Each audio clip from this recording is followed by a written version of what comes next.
বর্তমান সময়ে ছাত্রদেরকে বলা হয় তারা আর আগের মতো নেই।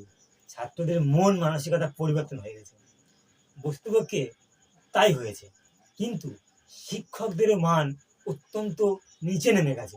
এর জন্য দায়ী শিক্ষক সমাজ। শিক্ষক সমাজ এমন কিছু দুর্নীতির সাথে জড়িয়ে গেছে, এমন খারাপ কাজের সঙ্গে যুক্ত হয়ে গেছে, খারাপ মানসিকতার সঙ্গে যুক্ত হয়ে গেছে, যাতে করে সমাজে তাদের নিজের সম্মান তারা নিজেরাই হারাচ্ছে।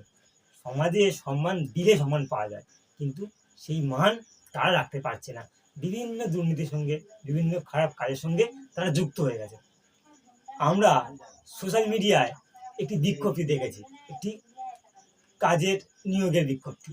সেখানে একটি স্কুলের কীরকম বিজ্ঞপ্তি দিচ্ছে দেখে নেওয়া যাক। স্কুলের প্রধান শিক্ষক বিজ্ঞপ্তি দিচ্ছেন, বিদ্যালয়ের কোনো গ্রুপ ডি না থাকায় বিদ্যালয়ে নিত্যকর্মী সম্পাদনের জন্য স্বেচ্ছায় সমাধানকারী প্রয়োজন।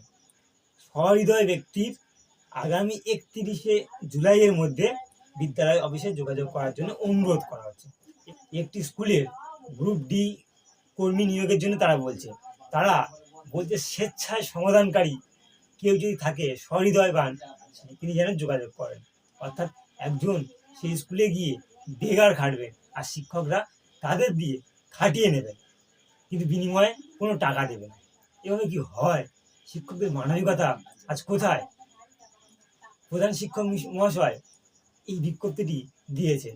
স্কুল ফান্ড থেকে বা সকল শিক্ষক মিলে কিছু কিছু টাকা দিয়ে একজনকে দিতে পারতো, তা না করে তারা স্বেচ্ছায় সমাধানকারী এবং বিনা পয়সায় খাটুনির লোক খুঁজছেন। কোথায় এই মানবিকতা? শুধু ছাত্রদের নয়, শিক্ষকদের মানও অনেক নেমে গেছে। সমাজে শিক্ষক যদি খারাপ হয়, তাহলে সমস্ত কিছুই খারাপ হবে, সমস্ত কিছুই খুবই দুর্বল হয়ে যাবে। একজন ভালো মাস্টার তৈরি হবে না, ডাক্তার তৈরি হবে না, ইঞ্জিনিয়ারিং, উকিল, কোনো কিছু ভালো হবে না। সেই শিক্ষকদের মান অত্যন্ত খারাপ হয়ে গেছে। এই ইদানিং কয়েক মাসের মধ্যে কতগুলো খারাপ খবর বেরোলো, জানিয়ে আশঙ্কায় পড়া যায় পরবর্তী প্রজন্মে কী হবে, ভবিষ্যৎ ছেলেমেয়েদের কী হবে। এই হিন্দু কলেজের ঘটনা কয়েকদিন আগে, সেখানে একজন ছাত্রীকে শ্লীলতাহানি করা হচ্ছে। একজন শিক্ষক, তিনি রীতিমতো স্বীকার করেও নিয়েছেন, বলছেন আমি লজ্জিত। কিন্তু সে ভাবছে না একজন ছাত্রীর গায়ে সে হাত পর্যন্ত দিচ্ছে। খুব খারাপ দৃষ্টিভঙ্গি নিয়ে সে ব্যবহার করার চেষ্টা করেছে। তাই এসবের যে হাল হবে শেষ পর্যন্ত বলা যায় না। শিক্ষকরা পড়ানোর কাজ ছাড়া অন্য সমস্ত কিছুই যেন করছে। তারা ক্লাসে মাদুর বিছিয়ে দেদার ঘুম শিক্ষিকার, মাথায় বসে পাকা করছেন খুদেরা। আরও একটা খবর, যেখানে দেখছি যে শিক্ষিকা দেদার ঘুম দিচ্ছেন মাদুরে বসে, আর একজন ছাত্রী সে মাদুরে হাওয়া করছে। শিক্ষকরা যদি ভালো না হয়, তাহলে আর কিছুই ভালো হবে না। সমাজ তাদের সম্মান তারা নিজেরাই হারাচ্ছে, সম্মানকে জলাঞ্জলি দিয়ে দিয়েছে। এর মধ্যে কিছু সৎ, মহৎ, দায়িত্বপূর্ণ শিক্ষক আছে বলে এখনো ছাত্র সমাজের ভরসা হয়ে আছে।